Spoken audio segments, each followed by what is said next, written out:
Hello, bachcho. Let's read this question. The question says, if the frequency of the radiation incident on a photosensitive surface increases, nu is greater than nu naught, how will the stopping potential change?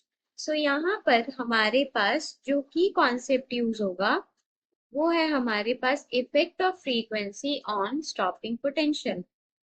Effect of frequency on stopping potential. So question में हमको given है कि हमारे पास एक photo sensitive surface है. अगर उसके ऊपर जो फ्रीक्वेंसी है वो ग्रेटर देन थ्रेशोल्ड फ्रीक्वेंसी है और हम फ्रीक्वेंसी को बढ़ा रहे हैं तो स्टॉपिंग पोटेंशियल के ऊपर क्या चेंज आएगा. So we know that according to photoelectric effect equation, according to photo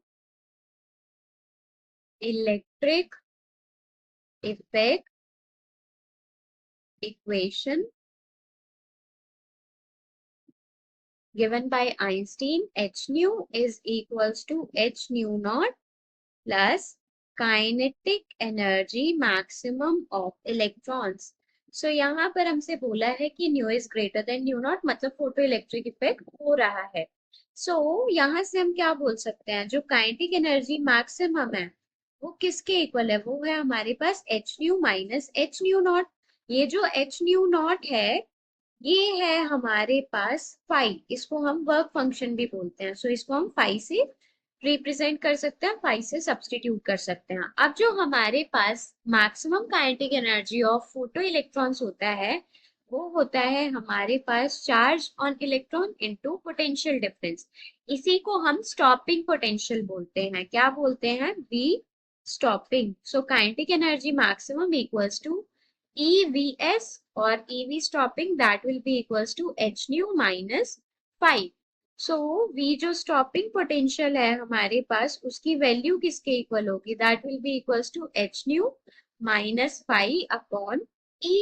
So यहाँ पर हमारे पास न्यू जो है, nu is increased, frequency of incident radiation is increased. So ये वाला फैक्टर जो है जिसमें से हम माइनस कर रहे हैं वो बढ़ रहा है. सो स्टॉपिंग पोटेंशियल भी क्या होगा हमारे पास, बढ़ेगा. स्टॉपिंग पोटेंशियल ऑल्सो इंक्रीजेस और काइनेटिक एनर्जी जो मैक्सिमम होगी, maximum kinetic energy of electrons, it will also increases. तो अगर हम फ्रीक्वेंसी बढ़ाते हैं हमारे पास स्टॉपिंग पोटेंशियल भी बढ़ता है. Hope you understood it well. Best of luck.